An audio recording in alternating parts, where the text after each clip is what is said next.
우리 오늘서부터 이제 에스라서를 다루게 되겠습니다.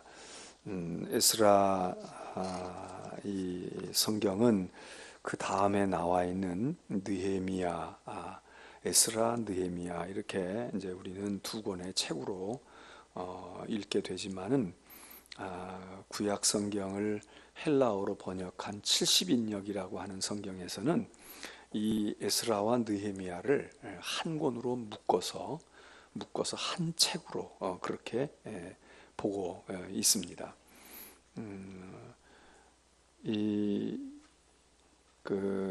우리와 같이 성경을 보고 있는 천주교 성경은 바로 이 에스라와 느헤미야서를 그들도 이렇게 하나로 묶어서 그래서 한 책으로 성경 우리는 둘로 보지만 거기도 이제 한 권으로 이렇게 보는데 그 성경을 에스드라서라 그렇게 이제 호칭을 합니다.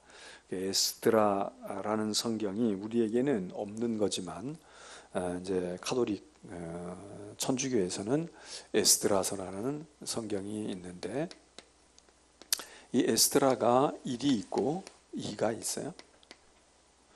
근데 우리가 얘기하는 에스라 느헤미야는 바로 에스드라 2권, 우리 성경으로는 에스라와 느헤미야 이 두 권의 책을 묶어서 에스드라 2라고 그렇게 하고 우리는 성경으로 취급하지 아니하는 에스드라 1서가 있고 그렇게 이제 이 천주교는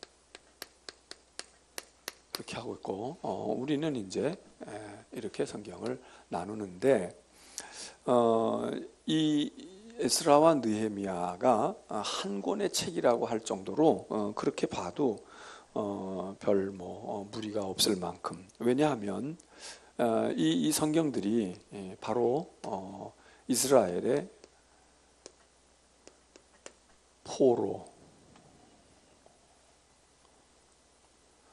포로에서 귀환한 포로 귀환의 시대를 담고 있기 때문이다. 그래서 에스라와 느헤미야가 물론 약간의 그 시간적인 차이가 있을 수 있지만 그러나 거의 동시대라고 볼 수가 있습니다. 우리는 이제 열왕기 상하를 읽으면서 남북 분열 왕국 시대를 우리가 살폈어요. 그리고 결국 남과 북은 다 망했다 그러지 않았습니까? 망하고 그러고 난 다음에 이제 망한 사람들 가운데서 바벨론으로 붙들려가는 그런 남쪽 유다 왕국이 망함으로써 이제 그렇게 끝나게 되는데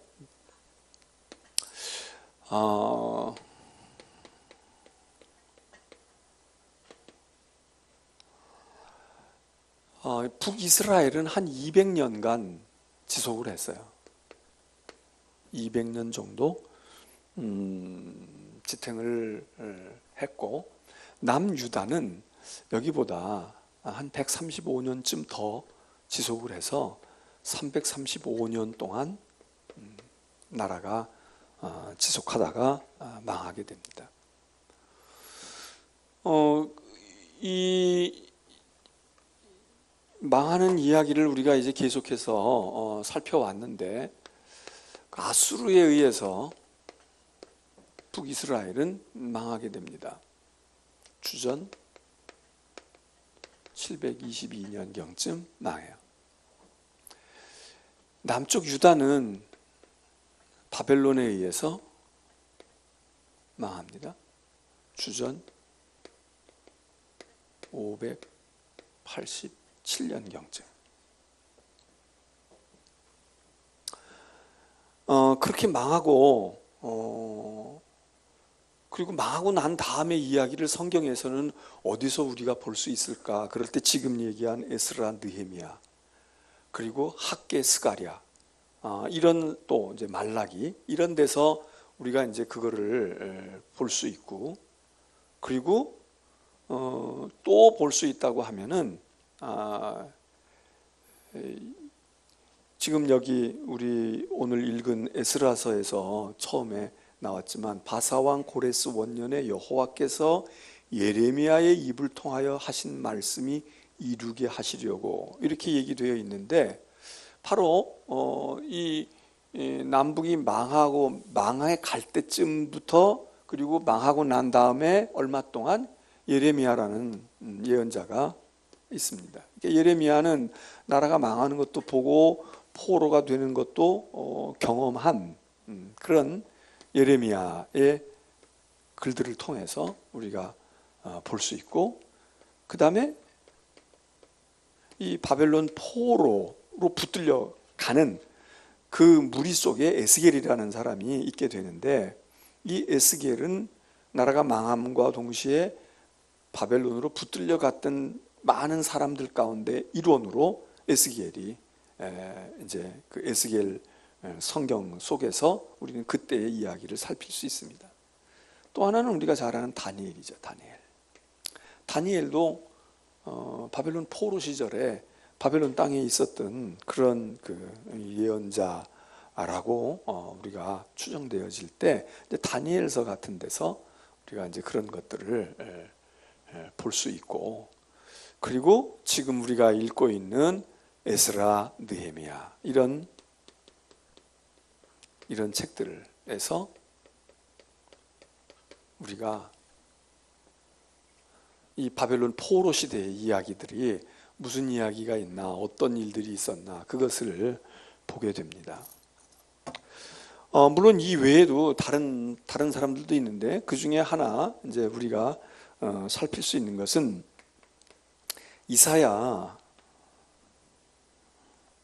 40장으로부터 55장에 이르는 이 부분 속에서 우리는 또 이 바벨론 포로 시절의 그 모습들이나 그때의 상황들을 우리가 살필 수가 있는데, 여기 이사야는 성경은 우리 성경에는 이제 66장으로 이사야가 큰 아주 방대한 저술이죠. 큰 책이잖아요. 66장으로나 되어 있고 한 장 한 장도 분량이 뭐 적지 않은 분량을 가지고 있어서 아주 방대한 저술이 이사야의 책으로 되어 있는데, 그런데 이제 성경을 연구하는 이들은 이 이사야의 한 이름으로 66장이 이렇게 묶어가지고 한 권 이사야로 되어 있지만, 여기 보니까 적어도 한 세 사람쯤에 이제 일컬어서서 이제 원래 이사야가 있었고, 그리고 두 번째, 세 번째가 있는데, 이 사람들이 이사야라는 이름을 써서가 아니라 어떤 이름인지는 모르지만 이 사람들을 그냥 일명 이사야라고 보는 거예요. 제2 이사야, 제3 이사야가 있었던 것 같다. 그래서 이 세 사람들이 관계되어졌고 예언했던 이야기가 묶어져 가지고 이사야라는 이름으로 묶어져 가지고 66장이 되어졌는데, 이 중에 이 두 번째 이사야에 해당되어지는 바로 이 40장에서 55장 부분을 저술한 사람으로 우리가 느껴지는데, 이 두 번째 이사야, 이 사람을 제2 이사야라고 이제 우리가 뭐 신학을 공부하거나 성서학을 할 때는 그런 이야기들을 하는데, 제2 이사야, 제1 이사야는 우리가 아는 예언자의 왕 이사야 1장으로부터 39장을 쓴 사람인데, 이 사람은 남왕국 히스기야 왕 때에 많은 활동을 했던 사람으로 보여지는데, 이 이사야가 아니고 그 다음에 나타나는 두 번째 이사야로 일컬어지는 이 40장에서 55장 부분을 저술을 한 것으로 보여지는 이 제2 이사야가 바로 이 포로 시절에 이 나라가 망하고 난 다음에 그 다음에 활동했던 선지자로 우리가 이렇게 추정을 해보게 됩니다. 그래서 우리가 이 남북 북여로 왕국 시대에는 열왕기 상하를 보거나 역대기 상하를 읽으면 이때의 이야기를 우리가 알 수 있는데, 그 다음에 나라 망한 뒤에 있었던 이야기들을 우리들이 성경 속에서 발견하고 보겠다. 그러면 지금 여기에 기술되어 있는 이런 책들을 읽어야 된다 이거죠. 물론 여기 이제 말라기도 들어가는데, 이런 책들을 읽으면 이게 포로 시절에 바벨론의 포로로 붙들려 갔던 그런 상황 속에 있었던 배경을 가지고 활동했거나 글을 썼거나 그랬던 것이다. 그래서 우리는 이런 데서 이제 이 포로 시대, 그러니까 여긴 귀한 시대라고 했지만 바벨론 포로기 그리고 귀한 시대, 이 내용들을 이제 이런 데서 우리들이 찾아볼 수 있다 그 얘기입니다. 그러면 우리가 이제 이런 것을 시대적인 거 또는 성경에 있는 이야기를 보는데 바벨론에 우리가 이제 관심을 두는 건 바벨론 생활을 바벨론의 포로로 붙들려 갔을 때 어떻게 생활했을까? 그리고 포로에서 돌아오는 건 어떻게 돌아오게 됐으며 돌아왔을 때 돌아온 다음에 그들 하나님의 백성들은 어떤 생활을 했을까? 어떤 신앙생활을 하고 어떻게 나라와 성전을 새롭게 회복하고 지어갔을까? 이게 이제 우리의 관심입니다. 지난번에 열왕기 하를 우리가 읽으면서 멸망의 상황을 성경이 말해주는 걸 우리가 읽었어요. 그래서 시드기야라고 하는 그 남쪽 유다 왕 시드기야가 최후의 왕인데, 이 시드기야라는 사람이 자기 아들들을 다 자기 눈앞에 보는 데서 처형당하는 것을 보고 그걸 다 보고 난 다음에 바벨론은 시드기야의 두 눈을 다 뽑아가지고 시력을 완전히 상실해버리고 그리고 쇠사슬에 묶여가지고 바벨론으로 끌려가는, 죄수처럼 끌려가는 비참한 모습으로 이제 시드기야의 모습 속에서 나라가 망하는 모습이 얼마나 비참한가 그거를 보여줬는데, 그러면 가서 포로 생활을 어떻게 했을까? 이게 궁금한 것이고, 그 다음에 그렇게 하고 이제 한 70여 년, 물론 이게 이제 이 70여 년 만에 돌아온다고 예레미야 예언한 것 때문에 70여 년이라고 말하지만 이 70여 년이 딱 70여 년에 돌아오는 것보다도 그 후에도 이제 돌아오게 되는데, 어쨌든 70년의 생활을 하고 그 있을 동안의 포로 생활은 어땠을까? 그 다음에 포로에서 귀환 그리고 그 이후는 어땠을까? 이제 이게 우리가 관심을 두는 것이 이제 이런 거 아니겠어요? 근데 우리가 여기 이제 시드기야가 그렇게 눈알 뽑히고 막 비참하게 되는 그거를 우리가 전제로 한다면, 여기 이 바벨론에 붙들려 가지고 포로 생활을 할 때의 모습이 얼마나 비참했겠어요. 뭐 왕을 갖다가 이 지경으로 만들고 왕자를 다 죽여버리고 이렇게 하는 사람들이라면 얼마나 비참한 생활을 했을까. 근데 우리는 이런 생각을 하게 되는데, 그런데 실제로는 그렇게 많이 바벨론에 의해서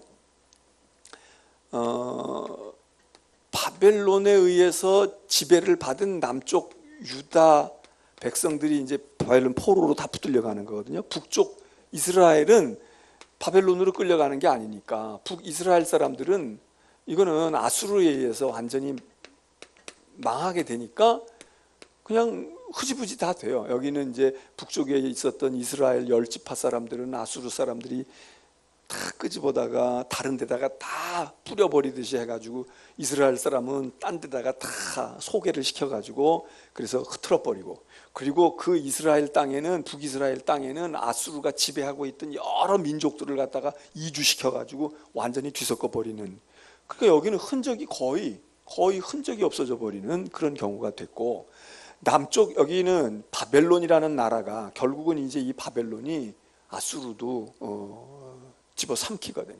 그래서 아수르가 가지고 있었던 이 북쪽 이스라엘도 결국은 사마리아가 결국 바벨론에게 들어오기는 들어오는데 이거 별로 그렇게 의미가 없단 말이에요. 이건 유대인들로서 이스라엘로서의 그런 정체성이 다 상실되어 버리는 그런 그 혼합 백성이 돼 버려 가지고 이건 흐지부지 돼 버리고, 단지 이제 이스라엘의 정통성을 이 남쪽 유다 출신들이 이어가게 되는데, 나라가 망했어도 바벨론은 이런 정책을 하지 아니하고 중요한 아주 핵심적인 귀족들, 왕족들, 리더들, 역할을 할 수 있는 사람들을 싹 뽑아가고는 다수의 이스라엘 사람들은, 그냥 유대 사람들은 거기다가 남겨두어도 이 사람들이 뭘 바벨론에 저항하거나 반발하거나 이럴 수 없다. 이제 엘리트 그룹을 다 솎아가지고서는 역할을 할 만한 사람들, 의식이 깨어있는 사람들을 싹 뽑아가서 추려가지고 싹 뽑아내니까. 바벨론은 그렇게 해가지고 자기 나라로 끌고 들어간 거란 말이죠. 왕과 귀족들과 뭐 종교적인 지도자들, 역량이 있는 사람들, 이런 사람들을 노른자위를 딱 끌고 가고 껍데기들 같은 그런 사람들만 남겨두는 정책이 이제 아수르하고 바벨론은 달라지는데, 그러면 포로 생활이라는 건 이 북쪽 이스라엘 사람들 이야기가 아니라 남쪽 지파 유다 지파의 이야기거든요. 여기서 주로 끌려가니까 물론 레위 지파도 일부 있기는 있지만 여기 사람들 이야기라고요. 그런데 아까도 이야기한 것처럼 이렇게 끌려갈 때에 바벨론이 시드기야 왕에게 했던 일을 생각하면 가서 끔찍스러운 아주 고통스러운 포로 생활을 했을 것 같은데 그렇지는 않았던 것 같아요. 우리가 이제 나라가 망하고 이게 포로가 됐다는 건 노예, 종이 된 거 아니에요. 이 노예 생활을 했던 또 한 시절이 있는데 우리는 그것이 바로 애굽에서, 물론 경우는 달라요. 애굽은 뭐 붙들려 간 것보다는 제 발로 들어가서 요셉 때문에 제 발로 들어가서 한동안 좋게 아주 편안하고 잘 지내다가 시절이 바뀌고 그리고 상황이 나빠지고 그리고 왕들이 바뀌면서 요셉을 알지 못하는 세대들이 등장해가지고 그냥 저절로 노예가 돼버리는 거란 말이죠. 이건 뭐 전쟁해가지고 나라가 망한 게 아니라 그냥 거기 가서 살다가 그냥 이제 100년 지나고 뭐 어떻게 되면서 노예가 된 경우는 물론 달라요. 그렇지만 이스라엘 역사에서 크게 해방과 탈출을 하게 되어지는 건 첫 번째는 여기 애굽으로부터 바로에게서 탈출하는 거죠. 이때는 모세 아니에요? 이때 탈출하는 거예요. 여기 바벨론의 느부갓네살에게다가 이제 잡혀가는데, 느부갓네살에게 갔다가 그 다음에 돌아올 때는 붙들려 갈 때는 바벨론에게 붙들려 가는데 돌아올 때는 바벨론도 망한단 말이에요. 바벨론이 망했기 때문에 사실 이스라엘이 유다가 돌아오게 되는데, 그래서 이때는 우리 지금 성경에는 바사라고 되어 있고 파사 또는 페르시아, 우리가 잘 아는 페르시아 제국이 바벨로니아를 망가뜨리고 망하게 함으로, 그러면서 이제 여기서부터 바벨론에 끌려갔던 유다 백성들이 돌아오는 건데, 그러면 이 바벨론 하에서 생활했을 때 그리고 여기서 해방이 되어져 가지고 돌아올 때 이야기, 그리고 여기서 종살이 할 때, 그리고 여기서 해방돼서 탈출할 때, 이제 이게 이제 탈출한 거 아니에요. 이건 이제 모세 6월절의 탈출이잖아요. 6월절. 그리고 탈출이기 때문에 영어 성경은 엑소더스라는 말을, 영어 성경은 출애굽기가 우리는 출애굽기 이랬지만은 영어 성경은 엑소더스 이렇게 탈출하는 탈출기란 말이죠. 근데 이게 두 경우가 다 종살이하고 노예하다가 독립하고 해방하고 탈출에 나오는 얘기지만 이 얘기하고는 공통점도 있지만 많은 상이점이 있다고요. 그리고 그 상이점이라고 하는 것 중에 하나는 탈출하는 이야기에서만, 그리고 그 이후만 다른 것이 아니라 여기서 생활하고 있는 동안 애굽에서의 생활은 출애굽기 1장, 2장 여기 읽게 되면은 막 아주 하나님께 히브리 백성들이, 여기는 이때는 이제 유다라고 안 그러고 히브리라고 그랬잖아요. 히브리인. 여기는 이제 유다인. 근데 여기서는 출애굽기 1장에 가서 보게 되면 막 하나님께 신음과 고통과, 그래서 하나님이 내려다보시고 내 백성이 저렇게 울부짖고 저렇게 고통당하고 저렇게 학대를 당하는 모습을 내가 더 이상 볼 수가 없겠다. 그리고는 이제 미디안 광야에 있는 모세를 하나님이 부르셔가지고 너가 가서 내 백성을 건져와라 이러고 특명을 내려가지고 모세가 가서 바로와 맞상대를 하고 싸우면서 단판을 지어가지고 극적인 탈출을 하잖아요. 그리고 이 밤은 갑자기 온 밤이란 말이에요. 갑자기. 그래서 6월절이라는 거 보면 허리에 띠를 띠고 빵을 부풀려서 발효시키지도 못하고 그냥 밀가루 반죽해가지고 생으로, 발효시킬 새도 없이, 그래서 생으로 해가지고 그 떡이 말이지 그냥 부들부들한 무슨 그 식빵처럼 만드는 게 아니라 그냥 딱딱한 밀가루 떡을 그냥 그걸 반죽해가지고 불에다가 구워가지고서 그냥 먹으면서 그냥 앉아서 먹지도 못하고 급히 먹고 빨리 길 가야 되니까 너희 배고파서 가면 안 돼. 그러니까 얼른 배를 채워가지고 웬만큼 배를 불려놓고 그리고 빨리 야반도주 하듯이 그래서 가라. 이게 이제 유월절 식사 예법이고 유월절의 분위기 아니에요. 굉장히 긴박했던 시간이잖아요. 근데 바벨론에서 돌아올 때 얘기는 그렇게 돌아오질 않아요. 그렇게 오질 않는다고. 여기는 딱 한 번이야. 유일한 기회가 딱 한 번이야. 유월절 그 달 14일 저녁에 양 잡아서 구워 먹고, 그리고 문에다가 피 발음을 해서 피를 발라가지고 죽음의 사자가 뛰어넘게 하고는 그 밤중에 그 사단이 벌어지고, 그 다음에 이제 새벽같이 탈출을 해서 도망질 친단 말이에요. 도망질 쳐오는 거예요. 근데 여기 바벨론에서 탈출하는 이야기는, 해방의 이야기는 이렇게 긴박감이 있지 않아요. 이렇게 탈출하는 게 아니야. 여기는 적어도 크게 3번에 걸쳐서, 아니 더 많았을지도 몰라요. 근데 크게 3번에 걸쳐서 귀환을 하게 돼. 그리고 이 귀환은 그렇게 야반도주 하듯이 하는 귀환이 아니에요. 눈치 보고 도망오는 귀환이 아니야. 정식으로 황제가 패스포트를 다 주고, 여권, 비자 다 내주고, 가라. 너 국경을 통과할 때 검문 검색하면 이거 다 보여줘. 그리고 황제가 허락을 해주고 인솔자를 버젓이 세우고, 그리고 가는 곳마다 다 이거는 해방된 백성이야, 돌아갈 백성이야, 황제가 칙령을 내린 거야, 이러고 허가받고 탈출하는 이야기. 그러니까 경우가 전혀 달라요. 그리고 여기 바벨론 포로로 붙들려 갈 때에도 시드기야가 그렇게 마지막 왕이 눈알 뽑히고 그렇게 하고 자식 잃고 비참하게 죽었다고 했지만, 사실은 시드기야 왕 때에 처음으로 붙들려 간 게 아니에요. 그 전에도 성경엔 뭐 한 2차례 이야기하고 있는 것 같이 보여지지만, 사실 여러 차례에 걸쳐서 나라는 공식적으로 망한 건 시드기야 때 망하지만, 이때 완전히 망하지만, 벌써 그 전에 나라가 망하고 실권이 없어진 이 기간 동안에 느부갓네살도 2번에 걸쳐서 왕도 붙들어가고 백성들도 붙들어간단 말이에요. 그리고 또 다른 것이 있어. 그래서 몇 번에 걸쳐서 붙들어가는 것도 몇 번에 걸쳐서 붙들어갔고, 그리고 탈출할 때에도 적어도 3번에 걸쳐서 크게 탈출을 하게 되는 것을 우리가 이제 성경이나 이런 걸 통해서 정리를 해요. 상황이 달라. 근데 우리가 이스라엘 백성들의 오랜 역사에서 이 2 사건이 굉장히 중요해요. 바벨론 포로에서 우리가 돌아왔다, 우리를 돌려주시옵소서. 우리를 이 70년 만에 돌아온다고 이야기하는데, 이 70년을 바벨론에서 포로 생활한 것을 예언서에서는 이게 감옥살이 한 거라, 이게 징역 형사한 거야. 70년 언도 받아가지고 징역을 70년 살고, 70년 다 살고 난 다음에, 그 다음에 이제 옥문 열고서 너 이제 징역 다 살았으니까 나가. 그리고 자유를 준 거예요. 이렇게 성경은 해석을 해요. 그리고서는 그렇게 자유를 얻고 난 다음에 여러 차례에 걸쳐서 이렇게 돌아오게 되는데, 그러면 이런 여러 가지 차이가 있는데, 이런 차이가 있는 것 중에 하나, 여기 가서 생활할 동안 애굽에서 생활했던 이 히브리 백성들과, 그리고 바벨론에서 포로로 붙들려 가서 생활했던 유다인들과 생활이 비슷한, 아무리 그래도 종이고 노예니까 부자유하고 그랬겠죠. 그러나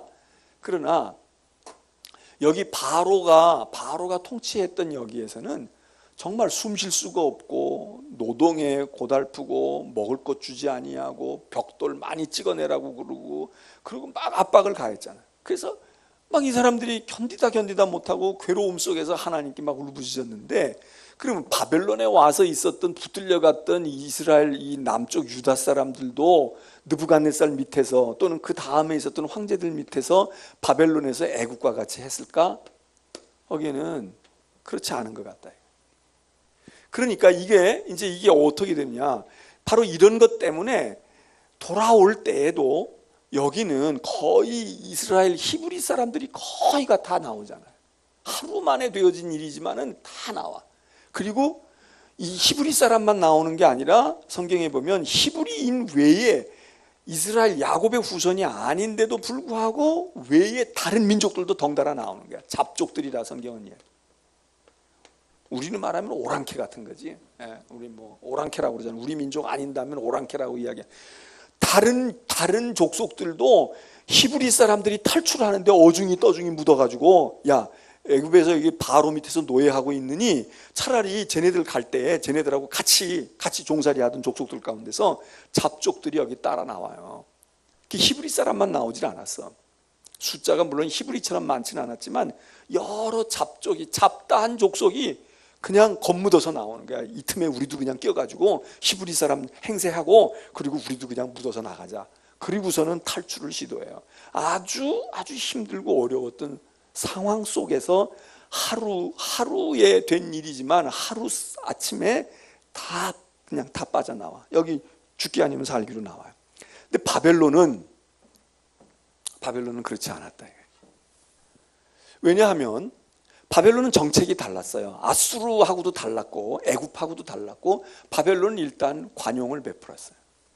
그래서 오늘 우리가 읽은 이 에스라서 이제 여기 처음에 보게 되면은 여기 그 고레스도 그렇게 행했지만 바벨론도요 어느 정도 자유를 준 거야. 백성들에게 자유를 주고, 그리고 종교의 자유도 허락하고, 뭔가 이렇게 좀 그렇게 됐어요.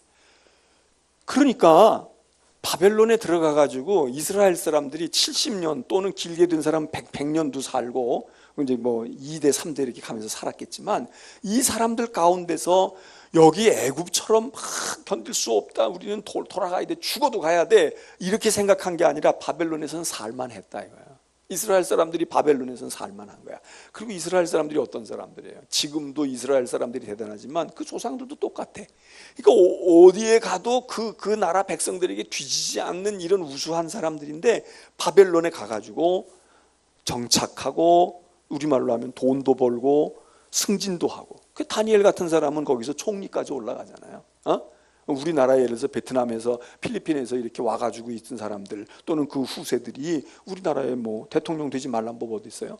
총리 되지 말란 법이 어디 있어? 그런데 그렇게 된단 말이에요. 그 2세 3세에 가서가 아니라 그냥 당대에 가서, 다니엘이 청년 때 젊을 때 붙들려 갔는데, 붙들려 간 다니엘이 얼마 지나지 않아서 총리 가운데 하나로 등장을 하는 걸 보면 빠르게 성장하고 빠르게 이 바벨론 사회에서 인정을 받은 케이스인데, 뭐 다니엘 하나만 그랬겠어요? 그 친구들도 다 있고 그렇게 이제 인정을 받을 그만큼 뭔가 해볼 수 있는 곳이었다.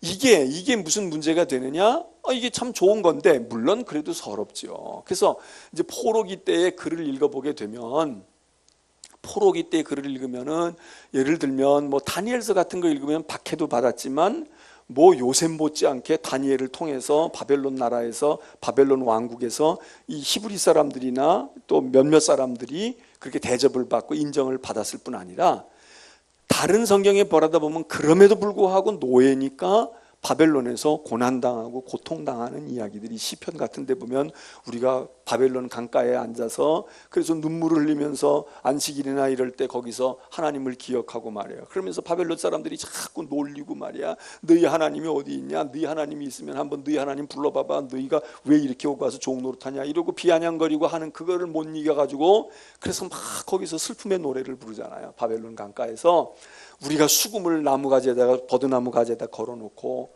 우리가 노래를 할 수가 없었다. 어떻게 우리가 노래하냐?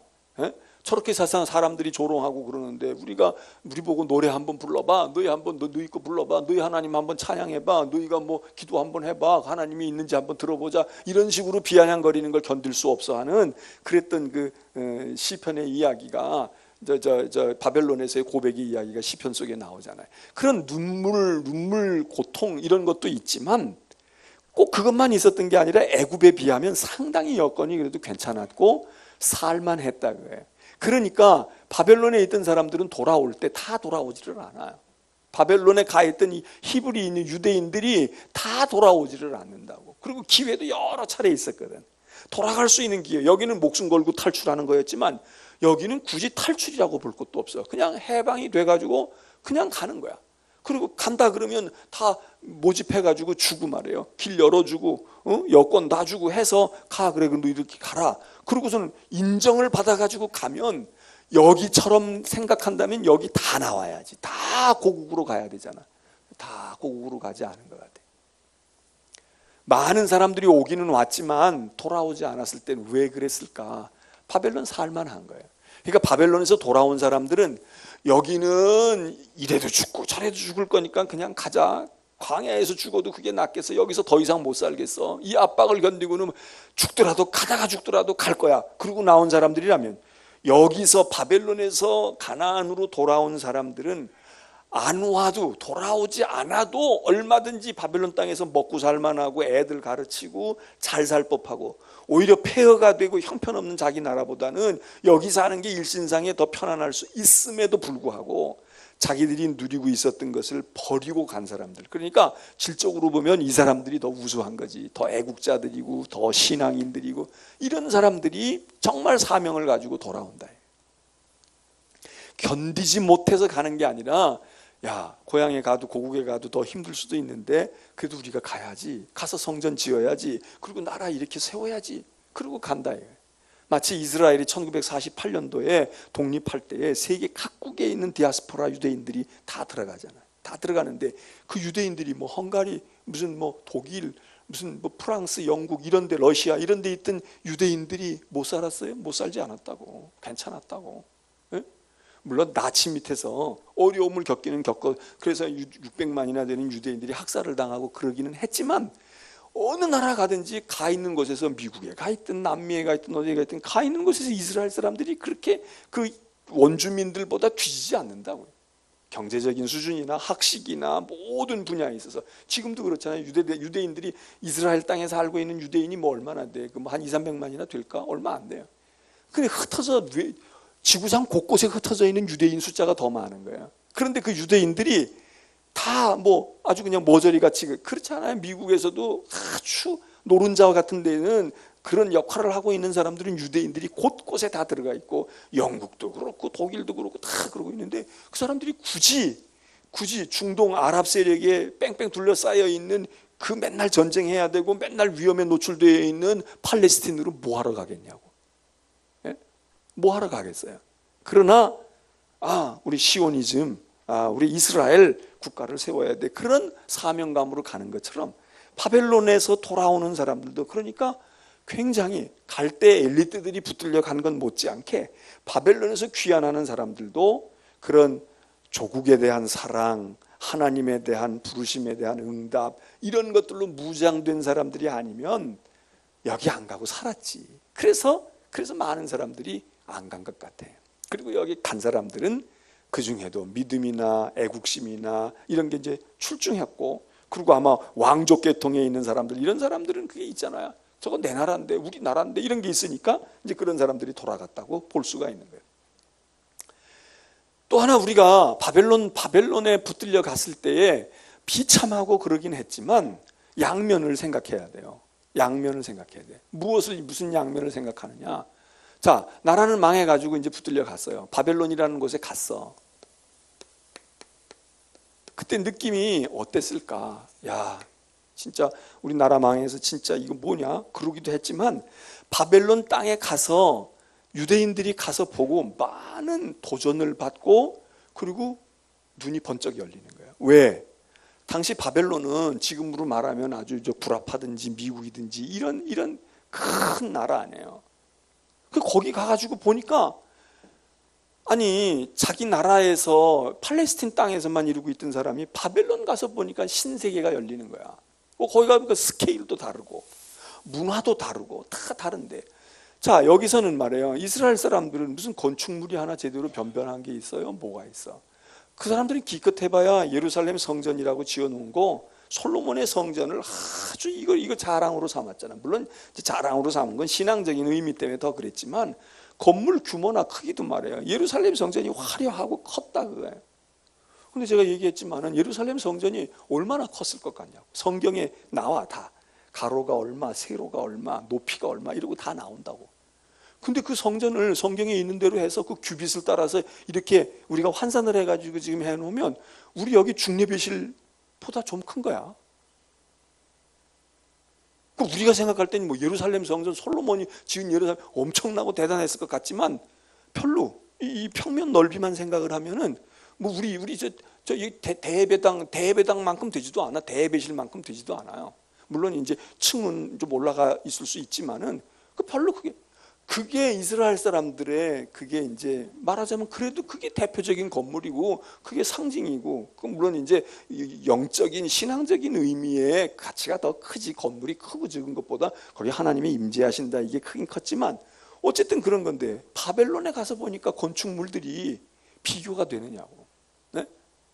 우리가 초가집 짓고 살고 있을 때 이 일본에 점령을 당하고 있을 때 초가집 짓고 있고 뭐 집 커봐야 99간짜리, 그리고 뭐 기와집 99간 무슨 뭐 어쩌고 저쩌고 얘기하고 그러지만 그런 거 보다가 선교사 통해 가지고서 유학 가게 되고 미국 가게 되고 그런 사람들이 저 인천항이나 부산항에서 배를 타고 말이야 일본 시모노세키를 거쳐가지고 태평양을 한 달 반, 2달씩 건너가지고서는 샌프란시스코로 가거나 저 뉴욕으로 가거나 그 광활한 대륙을 말이지 서부에서부터 쫙 바다 같은 땅을 지나가가지고 저 뉴욕으로 가거나 비행기도 없으니까 그렇게 갔던 사람들이 거기 가서 그 땅에 가서 그거를 보고 그 느끼는 느낌과 지금 이 유대인들이 바벨론에 붙들려 가서 바벨론 도성을 구경하고, 왜 이게 지금 세상에 가장 강한 나라니까, 그 당시에 가장 큰 나라니까 얼마나 화려했어요. 우리가 역사 공부해 보면 알지만 바빌론 제국이 구바벨로니아, 신바벨로니아, 이건 신바벨론이거든. 지금 우리가 얘기하는 거는 일반 역사에서는 바벨로니아 제국이에요. 신바벨론, 구바빌로니아도 대단했는데 이 신바빌로니아는 얼마나 그랬겠어요. 그리고 거기 가서 이 히브리 백성들이 서럽고 힘들기도 하고 그랬지만 거기 가서 음식 먹어보고 거기 문화를 경험하고 그 스케일을 보면서 이스라엘 사람들이 뭔가 새로운 도전이 생기는데, 좋은 의미에서의 도전도 생기고 또 하나는 퀘스천 마크가 생기는 거예요. 이게 사실은 위기인 거예요. 바빌로니아가 신분의 제약을 가하고 압박을 가하는 것도 힘들고 고달팠지만, 그러나 세상적으로 볼 때는 이런 나라, 세상에 이런 나라가 다 있구나. 건물이 이렇게 큰 것도 있고 이렇구나. 이제 이렇게 와지는 것도 있지만, 정말 유대인들로 하여금 괴롭고 힘들게 한 게 뭐냐? 우리 뭐지? 우리가 믿는 하나님은 뭐지?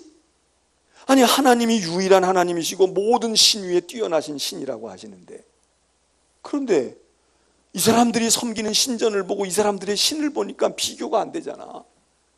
우리 야훼 하나님이 이 온 우주 만물을 지으셨다고 이야기하고 고백하고 왔는데 가서 보니까 엄청난 일이 말이야. 이 엄청난 일들이 어떻게 된 거냐 이거야. 과연 우리 하나님 야훼가 큰 거야? 아니면 여기 이 바벨론의 대표적인 신이 마루둑이라는 신인데 이 마루둑이 더 큰 거야. 하나님을 섬기는 예루살렘 성전이 우리는 하늘에 닿은 성전이라고 생각을 했는데 와서 보니까 게임도 안 되는 거야. 여러분, 신전 건물이 얼마나 커요. 헬라 제국 시대에도, 헬라 시대에도, 이 그리스 시대에도 파르테논 신전 지금도 불가사의한 거야. 불가사의. 그런 신전들이 철비하게 되어 있는데 그거를 바라다보고 예루살렘 성전은 어디 무슨 헛간만큼도 안 되잖아, 거기다가 비교하면. 그러니까 이런 갈등이 생긴다 이거예요. 이런 고민이 생기는 거야. 그러니까 이스라엘 백성의 정체성의 위기가 와요, 포로 시절에. 여러분, 우리도 그렇지 않아요? 우리도 하나님 믿고 우리가 그래도 신앙생활을 하게 이렇게 복음을 받을 때 우리나라가 나라도 다 망하고 경제력도 형편없고 우리는 밖에 나가본 적도 없고 반도에 갇혀가지고 기껏 바라다봐야 중국이나 바라다봤고, 그리고 일본의 침략을 받아서 거기는 그냥 학을 띄고 뭐 이러고 그냥 폐쇄된 생활 속에서 우리가 뭐 반만년 역사를 자랑하지만 그러고 살아오지 않았어요. 그런데 미국이라는 나라를 가보게 되고, 그리고 구라파를 가보게 되고, 넓은 세상을 러시아를 가서 보게 되고, 이러면서 그런 문물을 받아들일 때 받은 충격이 얼마나 크냐. 그래서 우리가 사실은 복음을 우리가 빨리 받아들인 것도 하나님의 우리를 택하셔서 제사장 민족으로 삼으신 예정 때문에 우리는 하나님 택한 백성이야 이래서 받아들인 것도 있지만, 사실은 와서 서양 선교사들이나 이런 사람들을 바라다보고 도대체 우리가 모르는 것들을 너무 많이 알고 있고 너무 많은 것들을 가졌고, 그리고 스케일이 다르고 문화가 다르고 이런 모습에서 우리가 매료된 거 아니에요? 그래서 우리 이게 뭐야? 우린 지금 어떻게 하고 있는 거야? 우린 여태껏 뭐 하고 살아왔니? 이런 자각과 반성이 생기지 않았어요. 그래서 우리가 복음도 받아들였지만 복음과 함께 모든 것을 다 받아들이잖아. 학문도 받아들이고 예술도 받아들이고 스포츠도 받아들이고 정치도 받아들이고 사상도 받아들이고 뭐 안 받아들인 게 없잖아. 예수 복음 하나와 더불어 딸려온 그 사람들이 가지고 있는 뭐 자동차, 전기, 모든 것들이 다 교육도 마찬가지잖아요. 그래서 우리가 사실 복음을 막 스펀지가 물 빨아들이듯이 복음을 받아들인 거 아니냐고. 예? 냉철하게 이야기하면 우리가 뭐 속에서 성령이 역사하시고 은혜를 받아가지고 뭐 우리가 막 종교성이 강하고 어쩌고 우리가 얘기, 그것도 일리가 있어요. 그런데 만일 우리에게 와서 복음을 전해준 선교사가 우리보다도 못해, 우리보다도 아는 게 없어, 가진 것도 없고 힘도 없고 지질이 궁상으로 살고 우리 보고 먹을 거 달라고 그러고 도와달라고 그랬으면 우리가 복음을 받았겠어요?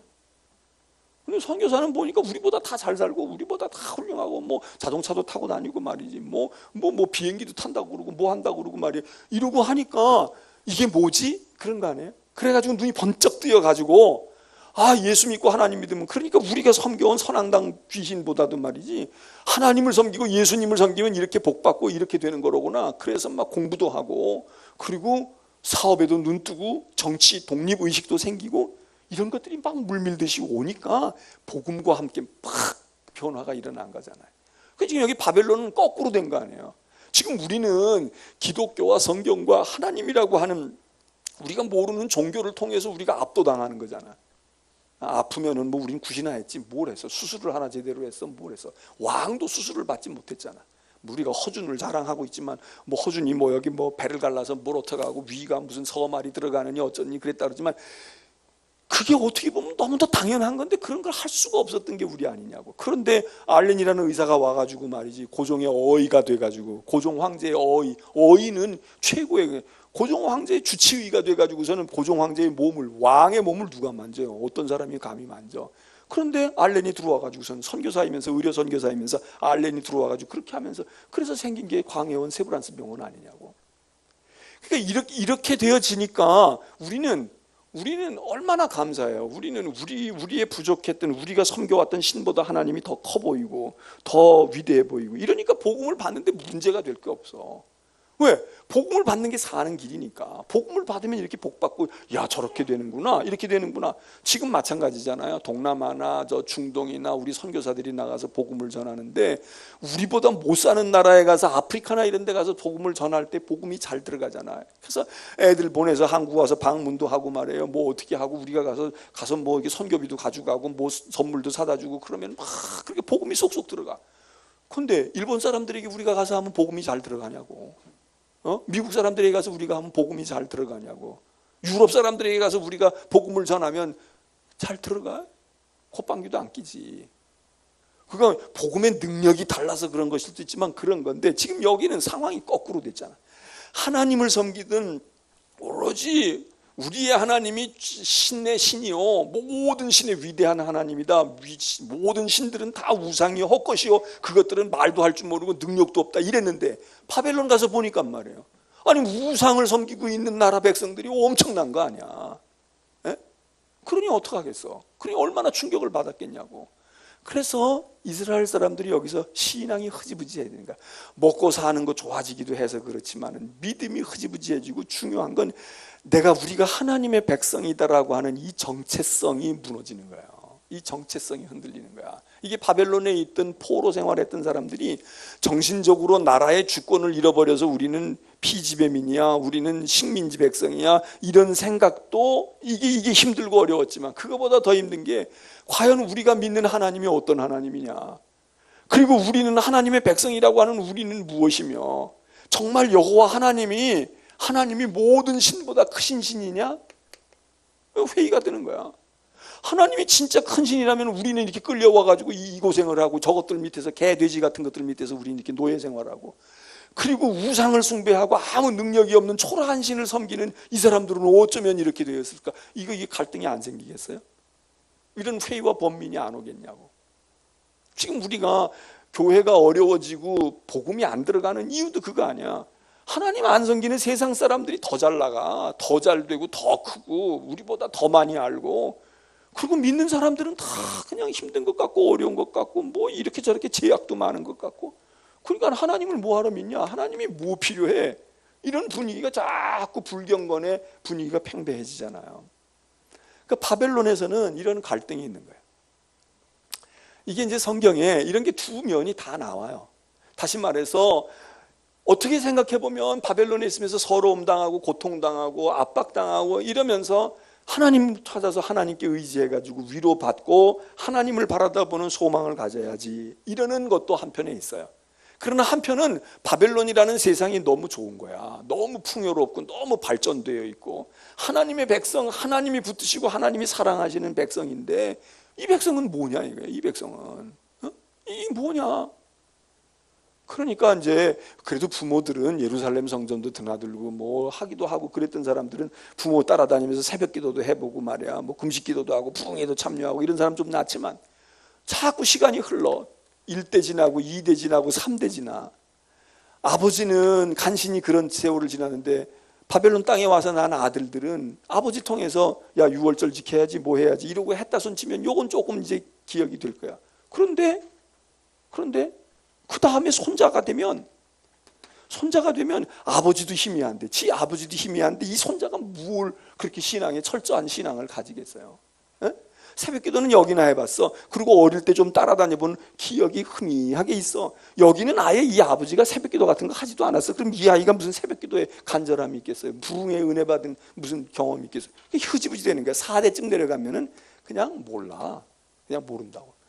이런 위기 속에 있는 거예요. 그러니까 사실은 바벨론 포로에서 이스라엘 백성이 유다인이 고국으로 돌아가서 무너진 성전을 세우는 것도 있지만 사실은 이 땅이 만일에 이게 계속해서 4대 5대 내려가면 어떻게 되겠어요? 여기 하나님의 백성이 이 바벨론의 품 안에서 이 신앙의 뿌리를 계속 내리고 계속 간다는 게 어려운 거야. 그러니까 어떻게 보면 하나님께서 여기 있는 고국 땅에 있는 이 폐허가 된 백성을 구원하시기 위해서도 그렇지만 하나님의 백성을 여기다 뒀다가는 이게 양질의 백성들 아니에요. 이게 다 왕족들이고 귀족들이고 여기 쓸만한 인재들이 있는 그 가문들인데 이거 여기다 뒀다가 이게 다 유야무야 될 것 같으니까 하나님이 복역의 때가 끝나기가 무섭게 다시 원대복귀 시켜서 힘들고 어렵기는 하지만 여기서 하나님의 나라 이스라엘을 세워가시려고 하는 하나님의 계획과 하나님의 뜻도 있지 않겠어요?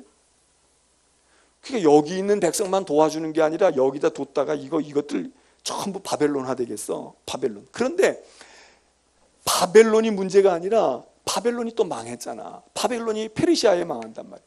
근데 이 페르시아는 더 큰 나라야. 이 페르시아는 더 큰 나라란 말이야. 응? 이 페르시아가 얼마나 큰 나라야. 엄청나게 큰 나라야. 그러니까 바벨론을 무너뜨릴 정도니까. 물론 바벨론이 이제 안에 문제가 생겨서 무너지기도 하지만 이 페르시아는 통이 더 커.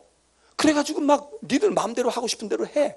다 해주고. 그리고는 이 페르시아가 인심을 확 쓰는 거지. 야, 우리는 바벨론이 집어먹었던 나라들 우리는 아무 감정이 없어.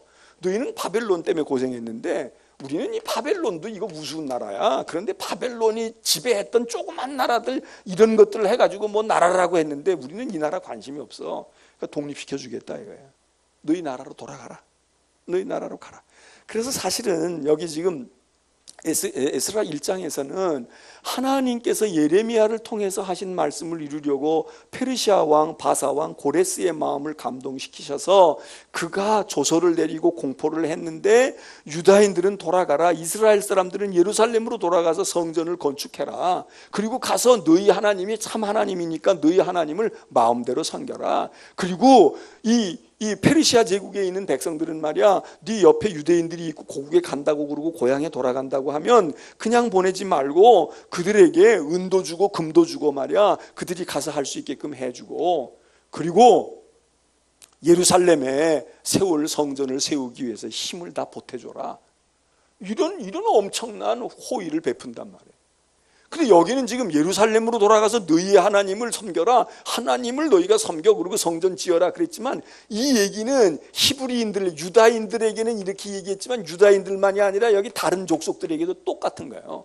너희들도 너희 나라로 돌아가서 너희 백성들을 너희 고국으로 돌아가서 너희의 신들을 섬겨. 너희의 신전들을 세우고 너희 다 그게 이게 정책이란 말이에요. 이게 정책. 그게 이 고레스라고 하는 사람의 칙령이거든. 고레스 대왕의 칙령이에요. 그래서 그 중에 하나, 이스라엘, 유다, 이 많은 것 중에 하나. 근데 성경은 이 많은 것을 쓰지 않고 요거 쓴 거예요. 요거 고레스가 유다 백성들에게 돌아가라고 하고 이스라엘 가서 하나님의 성전을 너희 신이 참 신이야다. 고레스가 참 신이면 이 신을 섬겨야 되잖아. 여호와, 나도 이제 여호와 섬길 거야. 그러지 않아요. 고레스가 여호와 섬기지 않다고. 고레스는 자기 신을 섬겨. 자기 신을 섬기고 있는데 나도 내 신을 섬기니까 너희들도 너희 신 섬겨봐. 너희 신이라는 게 뭐 별거 힘주겠어? 우리 신이 진짜지. 내 신만큼 너희가 가서 섬겨. 그래. 실컷 너희 섬겨라. 너희 마음대로 다 해. 그래도 상관없다. 나는 이 나라를 다스리는데 상관없다. 이런 자신감이 있는 거예요. 그래서 그러니까 어떻게 생각해 보면 고맙기도 하지만 아주 취급도 안 한 거지. 신경 안 쓴 거야. 너희들 가서 할 짓 다 한다고 해서 뭐 이 나라가 흔들려? 실컷 해봐. 너희가 가서 뭐 독립을 할 거야. 싸움을 걸 거야. 너희가 어린 반푼 어찌 없으니까 나 신경도 안 써. 니들 마음대로 살아. 까짓 거. 너희 같은 것들은 내가 신경 쓸 겨를도 없어. 나는 더 큰 일이 많아. 그런 얘기 안 해요. 어찌됐든 이스라엘은 돌아와요. 자, 우리는 지금 제가 이제 역사적인 성경의 역사이면서 또 일반 역사 속에서도 되어진 이야기들을 여러분들에게 나라가 멸망한 후에 지금 포로 생활 그리고 포로 이후에 돌아오게 될 때의 이야기, 그 이야기를 우리가 같이 얘기를 했어요. 이제 에스라 느헤미야는 이런 상황 속에서 돌아온단 말이에요. 이런 상황 속에서. 그래서 우리가 이제 이거 생각할 때 애굽에서 돌아왔던 영광에 탈출되어졌던 유월절 사건, 이 사건과 바벨론에서 돌아오는 사건을 한번 비교하면서 볼 수 있어야 되겠고, 또 하나는 여기 바벨론에서 돌아오는 이 이야기를 성경적인 관점에서, 그래서 여기서 보면 성경에서는 이 고레스라는 사람이 하나님의 도구라는 거예요. 나의 목자, 나의 도구. 고레스가 하나님의 도구가 된다? 여러분, 하나님의 도구라는 건 하나님의 사람이 되는 건데 고레스는 하나님의 사람이 아니에요. 근데 하나님의 뜻을 이루는데 하나님께서 쓰시는 거야. 이방도 쓰는 거야. 이방도. 우상의 백성들도 하나님이 쓰신다. 그런 거예요. 그 고레스를 하나님께서 하나님의 도구로 쓰신다. 그러니까 고레스는 지금 통이 넓어가지고 야, 너희 나라로 돌아가. 나는 이렇게 마음이 선하고 의로운 왕이야. 이 얘기지만 성경에서 보는 건 무엇이냐? 고레스같이 대단한 왕도 하나님의 뜻을 이루기 위해서 하나님의 도구로 쓰여지는 거야. 이렇게 하는 거야. 그러니까 세상적으로 보는 안목과 성경이 보는 안목이 이렇게 다른 거예요. 여기서는 고레스가 대단하잖아. 야, 너희 신, 그래 너희 신건 너희 신 섬겨도 괜찮아. 난 그거 아랑곳하지 않아. 왜? 이 사람이 자기 신이 더 위대하고 자기가 더 위대하니까. 근데 여기서는 뭐라고? 성경은 뭐라고 말해요? 고레스, 너도 여호와의 도구야. 하나님의 도구라고. 그래서 네가 뭐 대자대비해가지고 놓아준 것 같지만 다 하나님의 계획이 있는 거야. 하나님께서 다 섭리하시고 하나님께서 계획하신 계획 속에서 하나님이 너를 도구로 쓰신 거야. 너는 하나님의 수단이야. 까불지 마. 그 얘기입니다. 이건 신앙이고 이거는 세상의 관점이에요. 똑같은 사건을 놓고 지금 다르게 보고 있어요. 이러는 상황에서 우리들이 이스라엘의 해방이 어떤 의미를 가지는가. 근데 이스라엘만 그런 게 아니라 우리는 이제 여기서 지난번에도 얘기했지만 이제 우리의 역사와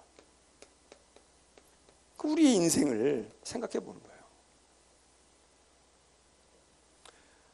그러니까 여기 출애굽의 이야기와 바벨론 귀환의 이야기, 그리고 애굽에서의 고난당했던 이야기, 바벨론 가운데 있었을 때 여기는 막 정말 고달픈 인생이었다면 바벨론은 그렇게 고달프진 않았지만 내면 속에서 생겨지는 하나님의 백성의 정체성이 위협을 당하고 정체성의 갈등이 와지는 이 갈등, 이게 굉장히 무서운 거거든.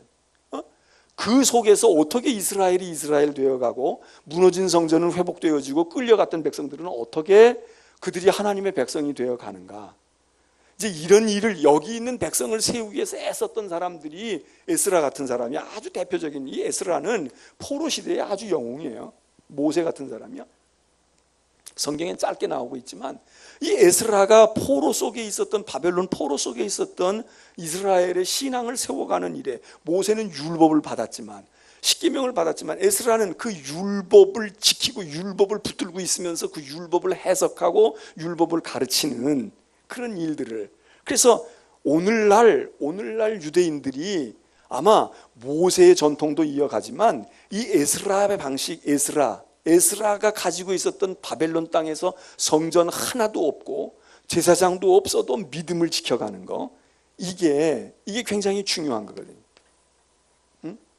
성전 중심으로 갔던 것이 성전 없어도 유대인들이 딱 살아남는다고.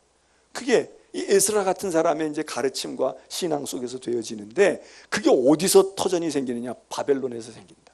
바벨론에서.